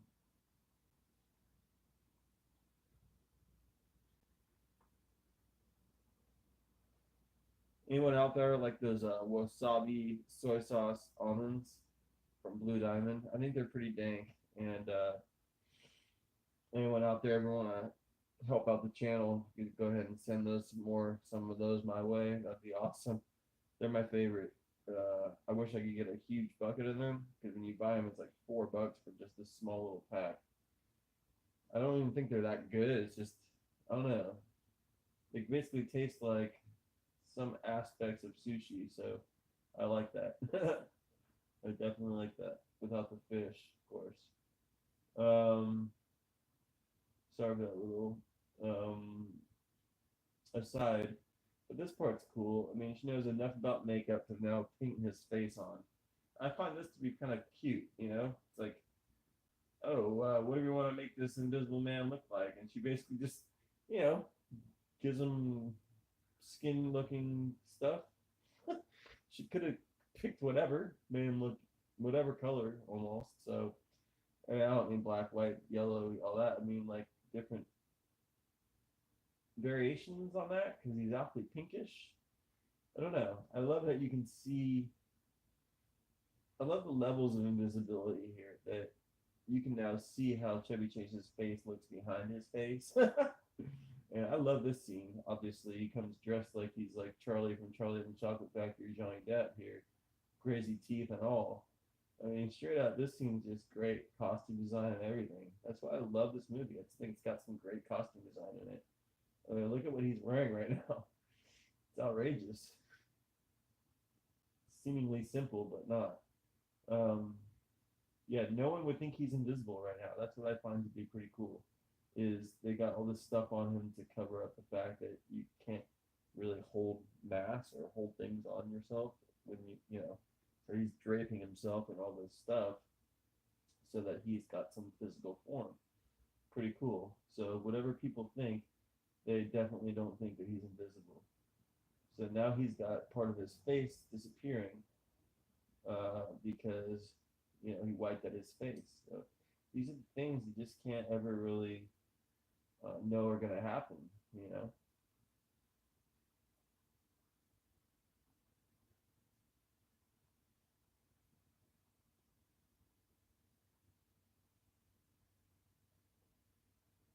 So now they're just kind of reminiscing on what he could do. He could have a brilliant career as a bank robber. He could have a brilliant career as a lot of different stuff.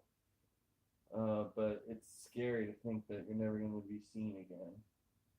And to some extent, we're all invisible, I guess, and that's an interesting point. But to see a guy that's this successful guy become invisible, that's got to be further disenchanting, especially because even though he was that, he didn't feel like he even was on top of the world ever. So, you know, it's got to be, it's got to do a number on him, to say the least. It's got to do a number on him, to say the least.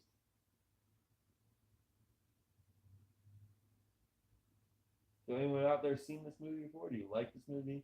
Do you enjoy this movie? Why don't you go ahead and leave a comment, leave a like, and subscribe, and tell me more about what you like about this movie or other John Carpenter movies. If you have your list of all the John Carpenter movies, I might be making my video on that the next couple days. So just go ahead and post that down in the comments anytime you want, and interact in the live chat. I really appreciate you all being a part of the channel. I really appreciate you all participating with Barbecue Network. And like I say, hit the like button, hit the subscribe button, get involved in all the Barbecue Network interviews and updates that we got coming over this next year and the year after and the years ahead. So we're going to talk about Memoirs of an Invisible Man. We're going to talk about movies that I enjoy that I think you may have liked or not liked, but that there's something to. If you don't think there's something to it, that's great too. I don't really care. It's just something that I don't really see too many videos about Memoirs of an Invisible Man. I had 53 votes from my fan vote that I put out there a couple of days ago. And if 53 people out there that like my work want to see, Memoirs of an Invisible Man commentary, then that's what we're going to get. Now you got bloodhounds storming the houses of which that they are getting these positive hits on. So that's some amazing stuff, man. CIA is tracking him, and he was in a perfect situation, and now he ain't. So that's just how things work. They're trying to chase him down and all that. And this is the Salinas train station. Beautiful little train station I've been to before.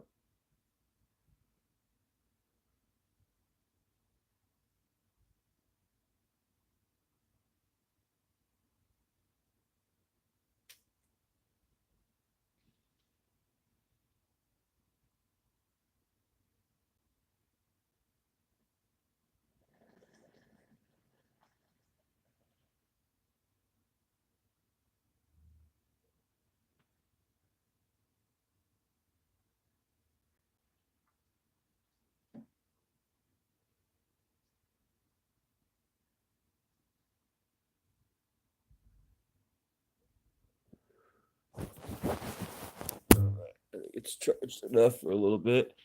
So we're about an hour and 20 or so into the movie. It's just an approximation. I hope you've been keeping up. So now basically they're on the lam together, Daryl Hannah and Chevy Chase. I find this to be quite a good part of the movie. I might go grab something real quick. And this part of the movie. I might go grab something real quick. And this is a great effect, great optical and digital effect. However, whatever the terms are, they do a great job here.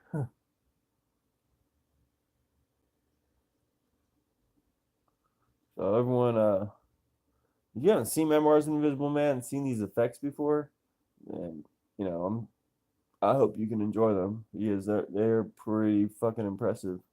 See a complete silhouette of Chevy Chase in the rain there.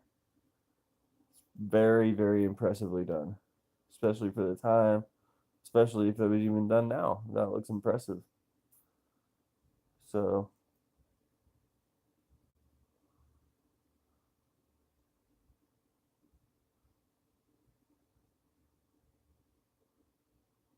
So being in intimate situation with an invisible person, that's quite a very, very uh, unique thing to Invisible Man movies, as far as I know. I don't remember the old Invisible Man movies too much, but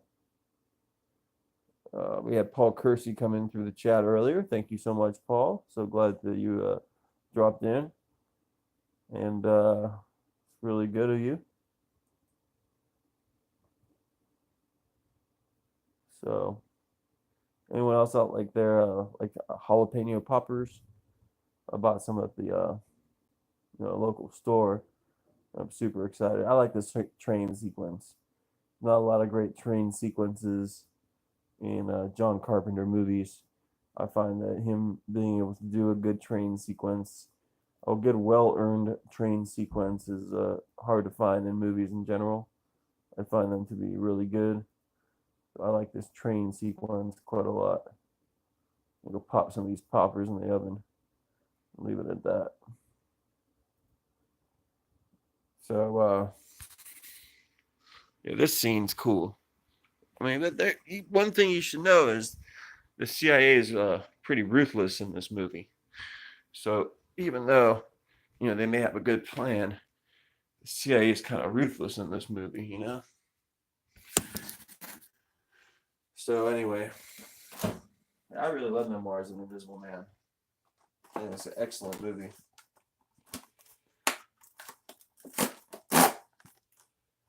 All right, I think I gotta preheat the oven. Let's see, what temperature do they want that preheated to? Till 450. Well, that's what I did it on. I must know how to cook. Remove them and place them on a baking sheet. Well, I guess that's what that would be. A baking sheet. First, I gotta unwrap them. So right now we're doing the train sequence of Memoirs of an Invisible Man. Even though it looks like they're gonna be home free, I'm sure you guys all know, even if you've seen the movie or not, they are far from home free. There are situations afoot that are going to cause them difficulty.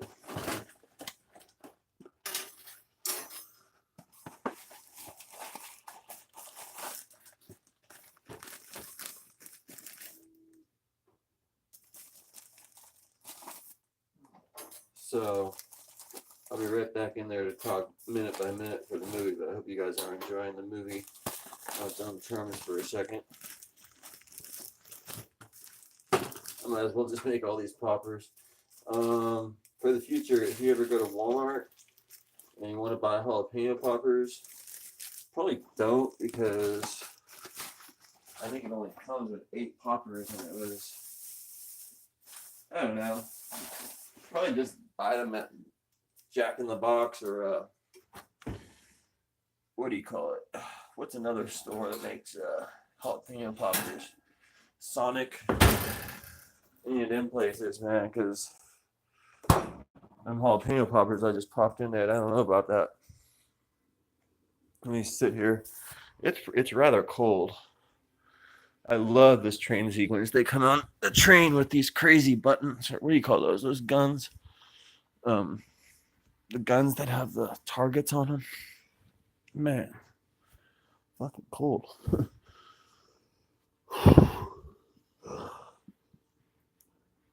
I shot Chevy Chase, I believe, with the dart just then. And by then confiscating Alice Monroe, the woman he cares about. The question is, does he really? My question is for you guys out there, is do you think that he should really care about her all that much in order to put his life in jeopardy, and or should he just move on as the Invisible Man? That's something I've always wondered, but I mean,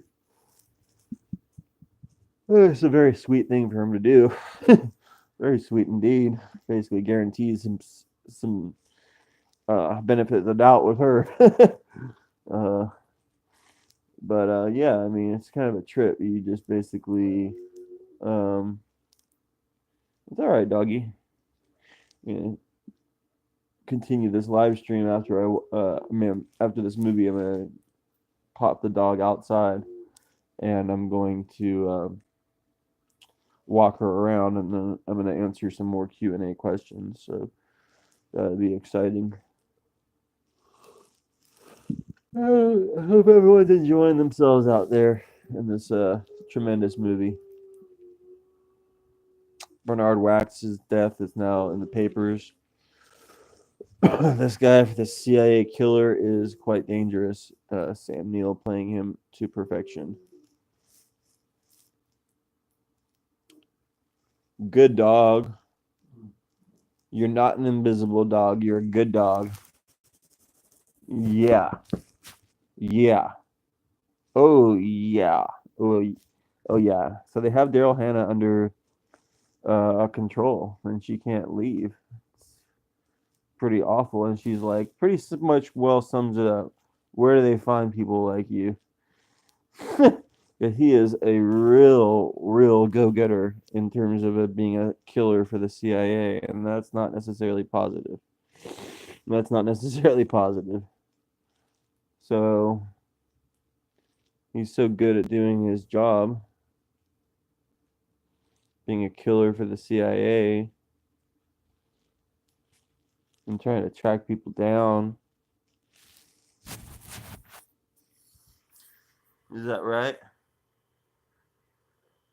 Trying to track people down. Yeah. Is that what he's trying to do? Is that what the Sam Neill guy's trying to do? He's trying to track down Chevy Chase. Because Chevy Chase is gonna come invisible.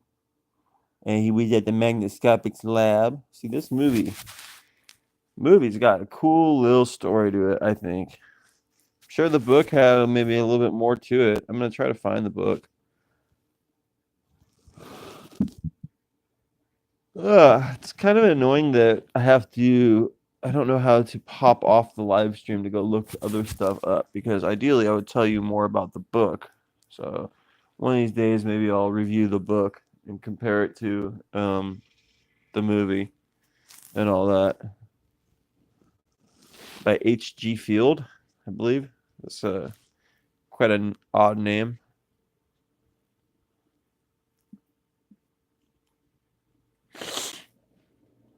Oh, I just got a text message question. I get text messages on my phone. So go ahead and text them in anytime if you're not able to participate in the live chat. If you know that I'm doing a live stream and you want to text message a question in, go ahead and text message a question over to 702 513 2164. Go ahead and text message to 702 513 2164, and then they pop in on my phone as I'm doing the live stream, as opposed to being in the live chat if you can't get in the live chat, etc. But this is from someone that actually lives in South Africa. He used to live in America when he was going to film school here, and he says, of course, yeah, his name's Terry. He's a really big fan of Memoirs of an Invisible Man as well, and he'd like to see some special features on it. And he was wondering that if, obviously, he doesn't think the movie would get remade, but who would he like to see? And the writer, Terry's African American, or excuse me, he's South African American, I guess. I don't know if he's an American citizen, but he was living in America at one point. He's South African of origin and of dark skin, and he would like to see a person of color play the portal. And I would say that's an interesting idea.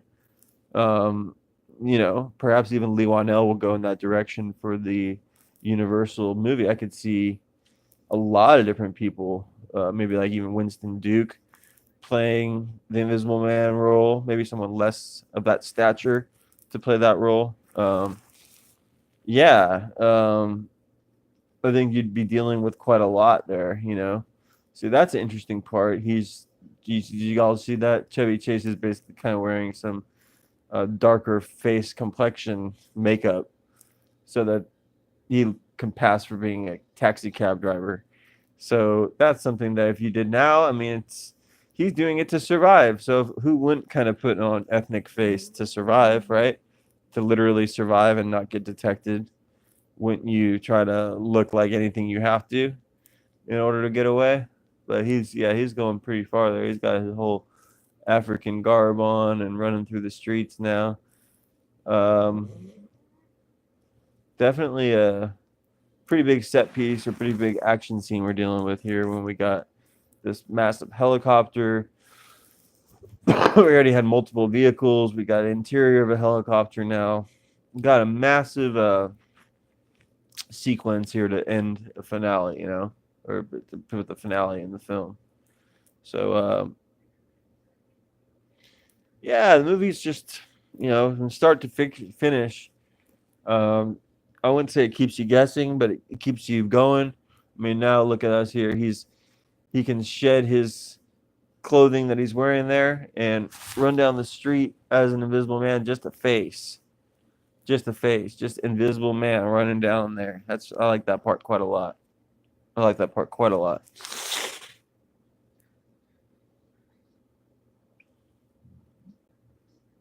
So that just revealed Sam Neill's intention. It just revealed his intention. It's not basically to kill Nick Holloway. I don't know if I've ever really caught that part. He's basically saying that he wants to sell him to the Germans, the Japanese, the whoever. So that's an interesting idea. I always thought he was basically just trying to kill him at any cost. So he's just trying to stun him, get him under brainwash control, and then at that point, um, at that point, um, at that point, sell his services or sell the usefulness of him to another country. It's really weird. Maybe they mean like to experiment on him. I don't know. Either way, it's something that I really caught. So my jalapeno poppers, they are cooking. I always want to be careful that I'm not starting a fire in here. There's always something to be careful about with that.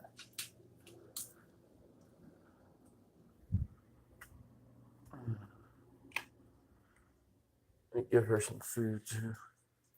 So obviously, I mean, this finale just speaks for itself. It's fantastic. I really think there's a pretty clever little part with, where if you haven't seen it, where he gets Michael McKean to be, where they think Michael McKean is him. That part's pretty clever, in my opinion.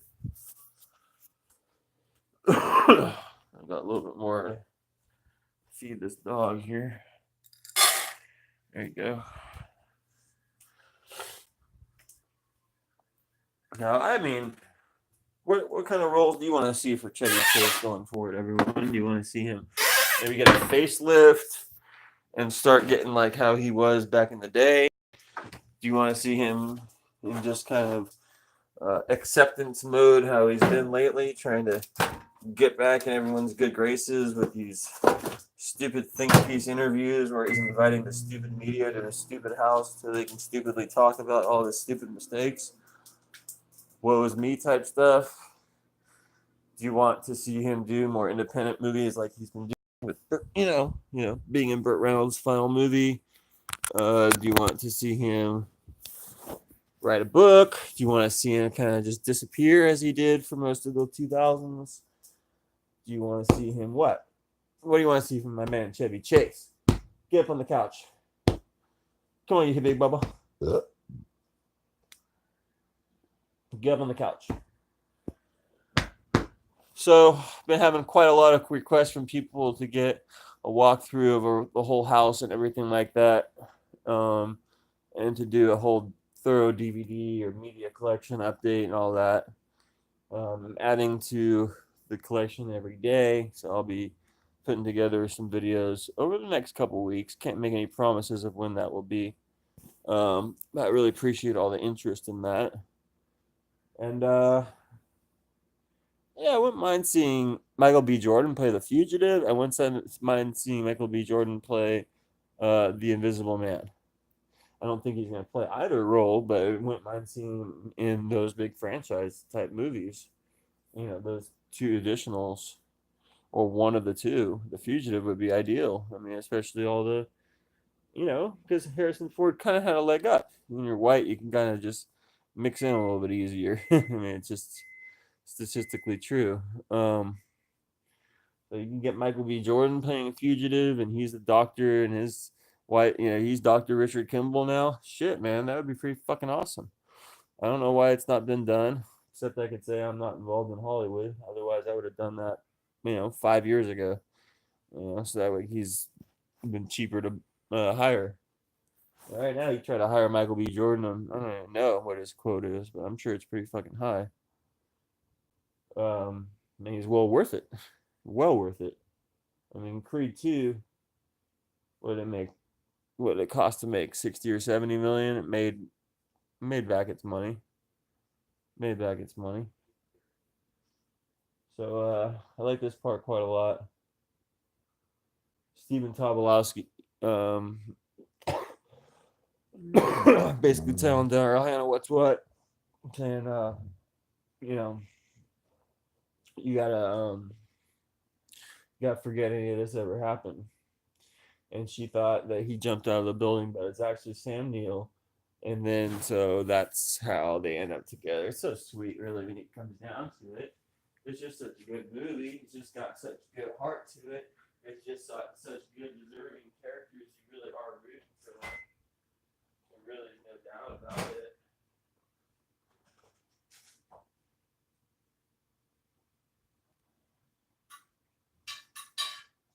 I really do quite love the movie.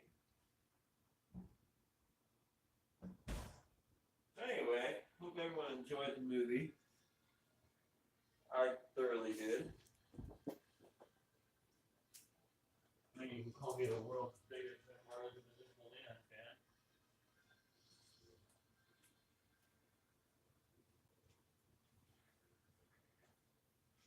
fan. We got the closing credits here, and she's pregnant with an invisible baby. You ever hear anything more ridiculous than that? I haven't. So that was quite fun. I think that was my first commentary. I'll go ahead and charge the phone and pop back on for some more. So thanks so much. Looking forward to talking more. And I hope you all enjoyed the commentary.